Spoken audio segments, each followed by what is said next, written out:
Eu já vou começar pedindo para você compartilhar esse vídeo. Você sabe que eu não peço para você compartilhar qualquer vídeo, mas esse aqui são todos os erros, os ataques, tudo de ruim que o governo Lula fez só no mês de outubro. Esse é um compilado, assim, modéstia à parte, brilhante aqui, feito pelo meu gabinete, especialmente o meu Gabriel Lino, né, assessor aqui na Câmara, e a gente vai falar aqui ponto a ponto tudo de ruim que o governo Lula fez só no mês de outubro. Então, se inscreve aí no canal, clica no sininho para receber as notificações, deixa seu like, compartilha o vídeo e eu vou lembrar, último lote, última oportunidade que você tem de comprar o seu ingresso para o Festival do MBL, dia 29, mais de 3 mil já foram vendidos, é a primeira vez que a gente bate essa marca em um festival nosso, então vai lá, clica no link que já vai acabar. Bom, primeiro ponto, novo imposto de Lula vai cobrar 3,4 bilhões de reais de empresas multinacionais, desincentivando a instalação dessas empresas no nosso país. Diplomatas receberam mais de 411 milhões só em auxílio moradia em 2024, olha só, a farra dos super salários e dos privilégios. A gente sabe que o poder executivo é aquele que menos tem super salários, mas uma das carreiras que tem super salários e que tem privilégios é a diplomacia. Só para a moradia dos nossos representantes internacionais gastamos 411 milhões de reais. Rejeição à Janja dispara e alcança o maior nível em mais de um ano. A participação da primeira-dama Janja no dia a dia do governo é desaprovada por 61% dos eleitores ouvidos pelo Poder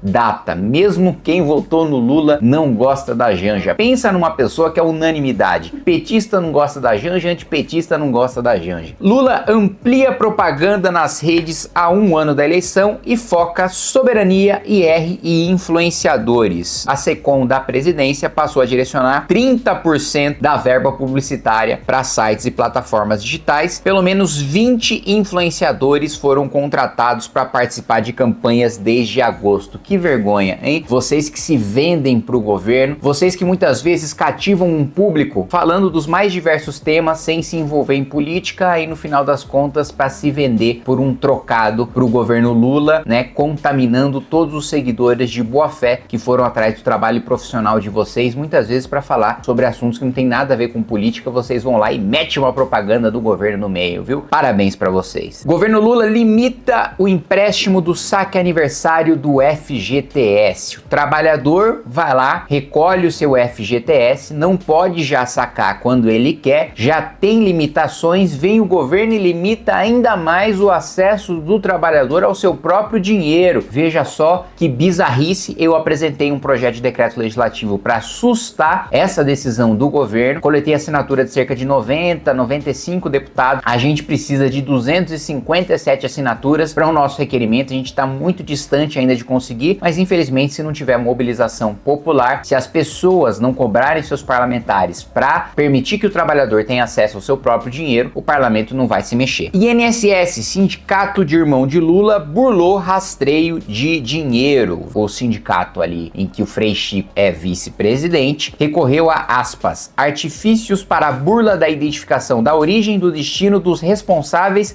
e dos destinatários finais. O COAF apresentou práticas que comprometeram o monitoramento das transações, como a atualização cadastral de uma cooperada que passou a declarar um faturamento mensal de 105 milhões de reais do mais absoluto nada. Ainda falando sobre impostos, saiu a notícia também em outubro de que Lula elevou impostos 27 vezes em 3 anos no Planalto, batendo aí um recorde. Nunca um presidente aumentou tantos impostos, nem Lula 1, nem Lula 2, nem Dilma 1, nem Dilma 2 aumentou tantos impostos quanto o Lula 3. E por falar em imposto, depois de ser derrotado no Congresso na medida provisória 1303, com requerimento de retirada de pauta de minha autoria, o Haddad vai apresentar um plano para Lula com alternativas ao aumento de impostos. Perderam no aumento, já vão tentar emplacar outro. Além disso, Lula baixou um decreto que amplia o poder da primeira-dama Janja. Ele estende o gabinete presidencial à primeira-dama, coisa que nunca antes na história desse país aconteceu. Pela primeira vez, o Lula tá estendendo o gabinete do presidente da República pra Janja. Olha, eu não votei no Lula, mas você que votou no Lula, você votou na Janja também? A Janja era vice, a Janja tava na chapa, a Janja era candidata ao Senado, a Janja era candidata à Câmara dos Deputados? Não, né? Então por que você precisa financiar um gabinete pra ela, né? Que tem uma função mais simbólica do que institucional, do que de cargo eletivo. Dívida pública atinge 90% do PIB e pressiona juros. A dívida do setor público brasileiro cresceu novamente e aí, segundo os cálculos do governo federal, isso seria 77,6% do PIB. Mas se o governo fizesse como os países desenvolvidos e seguisse as diretrizes do FMI, essa dívida seria de 90% do PIB. Correios estão avaliando aí fazer um empréstimo, pedir um empréstimo de 20 bilhões de reais para cobrir os rombos da péssima gestão e do desastre que foi acabar com a taxa das blusinhas. Então, os Correios têm uma administração desastrosa, o governo aprova a taxa das blusinhas, que acaba com as compras, eles pensaram que as pessoas iam continuar comprando, pagando mais imposto.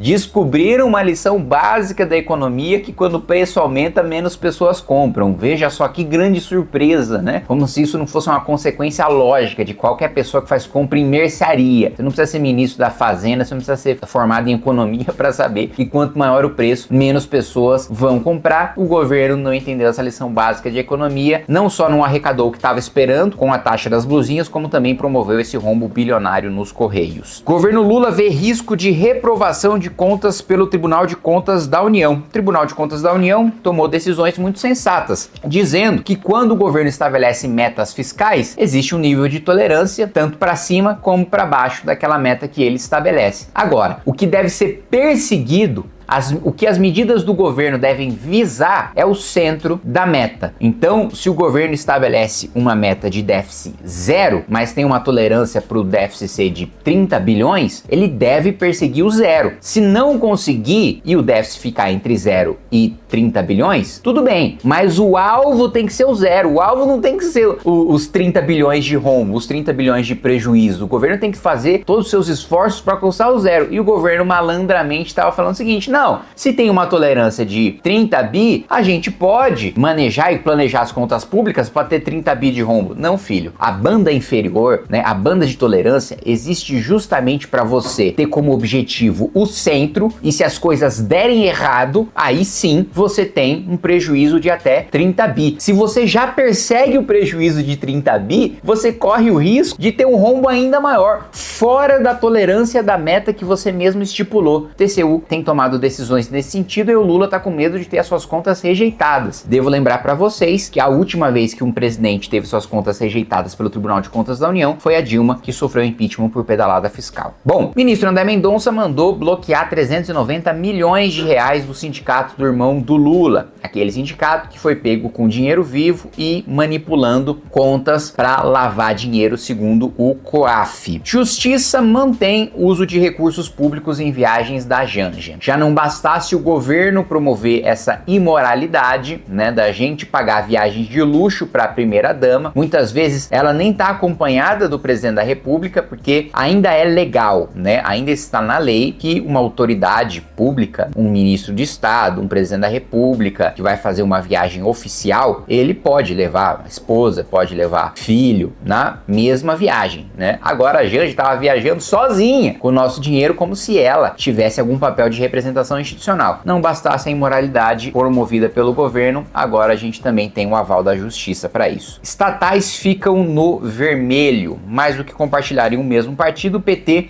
as gestões de Dilma Rousseff e de Luiz Inácio Lula da Silva à frente da presidência têm outro ponto em comum: o rombo nas estatais. No seu segundo mandato de Dilma, que foi de 15 a 16, as estatais ficaram no vermelho com rombos anuais de 1,1 bilhão, né, e 1,9 bilhão no ano seguinte. Agora, no mandato de Lula, as estatais voltam a ter bilhões de reais, inclusive batendo recorde de rombo. Isso aqui você já sabe, mas não custa lembrar. Lula disse que os traficantes são vítimas dos usuários. Tadinho dos traficantes, né, que não teriam vida de luxo, que não teriam rendimentos nas casas das dezenas de milhares, centenas de milhares, às vezes milhões de reais. Tadinho quanto eles sofrem explorando o vício dos usuários, ou melhor, os usuários que exploram a venda de drogas por parte dos traficantes. Os usuários, eles obrigam os traficantes a vender droga da mesma maneira como, tadinho, o Lula ele sofre. O Lula ele é refém do Brasil. O Lula ele é refém dos seus eleitores. Tadinho, colocaram ele na presidência da República sem ele querer,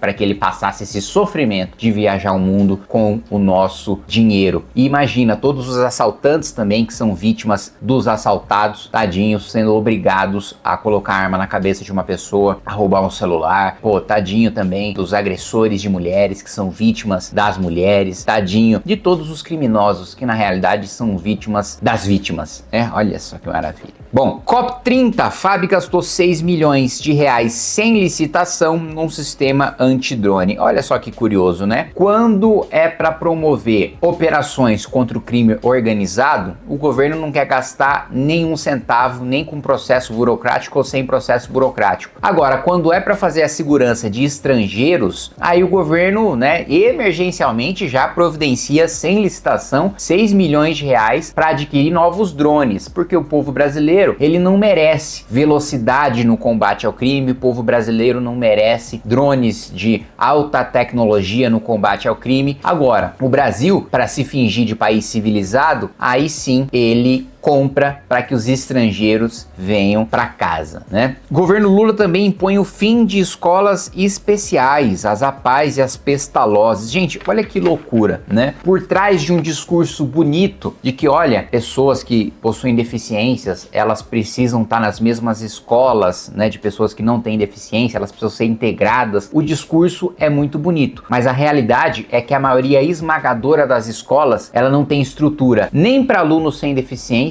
muito menos para integrar alunos com deficiência. E a gente está acabando com um trabalho lindo, do qual eu já doei meu salário, do qual eu já mandei emendas, né, de APAES e de Pestalozes, que são especializadas em conceder educação, assistência social e até saúde para pessoas que possuem síndrome de Down, deficiências cognitivas. Aí o governo simplesmente acaba com essas instituições sem passar pelo parlamento com a desculpa de que não, todos são iguais, precisa colocar todo mundo na mesma sala de aula, mesmo que o professor não tenha acesso a treinamento para lidar com quem tem deficiência, mesmo que a escola não tenha estrutura, mesmo que os pais dependam das APAES e das Pestalozes para poder trabalhar, para poder ter algum nível de autonomia, para trazer sustento para casa, que eles não conseguem cuidar dos seus filhos ao mesmo tempo que trazem comida para suas casas, precisam dessas instituições, tanto para que não tenha uma regressão, porque é um cuidado muito especial que você precisa ter com pessoas portadoras de deficiência. Se você tem um mês que não tem um tratamento especializado, você pode regredir anos no tratamento dessas pessoas. E aí o governo simplesmente decide acabar com isso sob o discurso bonitinho de não, igualdade, vamos manter todo mundo nas mesmas escolas, integração, inclusão, sem que tenha o mínimo de estrutura para que isso aconteça. E aí, por fim, o Ministério da Defesa negou blindados para a operação no Rio de Janeiro e a Polícia Federal também não quis participar, foi notificada, o governador chamou a Polícia Federal e aí tem até uma cena, eu vou pedir pro editor colocar, muito constrangedora, de uma entrevista coletiva do ministro Lewandowski com o Andrei, diretor-geral da Polícia Federal, que aí questionam, pô, mas o governador falou que chamou a PF, né? Vocês estão falando que ele quis fazer tudo sozinho, que foi um desastre, mas ele chamou a PF não quis ir. A PF não tava sabendo? Aí o Andrei, de fato, avisaram pra PF ali no Rio de Janeiro. E aí falaram, tá, no Rio de Janeiro, mas a PF é integrada, a PF é uma só, né? Isso, uma operação desse nível tem que ser comunicada pro diretor. Ele, foi comunicado, mas a gente avaliou e não sei o que. Aí o Lewandowski tira o Andrei e fala, não, gente, não foi bem assim, a gente não foi tão comunicado assim, a gente foi comunicado mais ou menos. Essa é uma operação do Estado do Rio de Janeiro e nós não fomos comunicados que seria deflagrada nesse momento. Houve um contato anterior do pessoal da inteligência da Polícia Militar com a nossa unidade do Rio de Janeiro para ver se haveria alguma possibilidade de atuarmos em algum ponto nesse contexto. A partir da análise do planejamento operacional, a nossa equipe entendeu entendeu que não era uma operação razoável para que a gente participasse. Então, houve uma comunicação. Me permita, por favor. Olha, a comunicação entre governantes, entre o governador do Estado e o governo federal tem que se dar ao nível das autoridades de hierarquia mais elevada. Então, essa operação, uma operação deste nível, deste porte, não pode ser acordada num segundo ou terceiro escalão. Então, se fosse uma operação que exigisse a interferência do governo federal, o presidente da República deveria ser avisado, ou o vice-presidente que estava respondendo pela presidência, ou o ministro da Justiça e Segurança Pública, ou o próprio diretor-geral da Polícia Federal. Sim. Não, ela foi comunicada de alguns detalhes dos planos que estavam sendo engendrados no Rio de Janeiro. Não houve nenhuma comunicação formal. No âmbito local. Uma troca.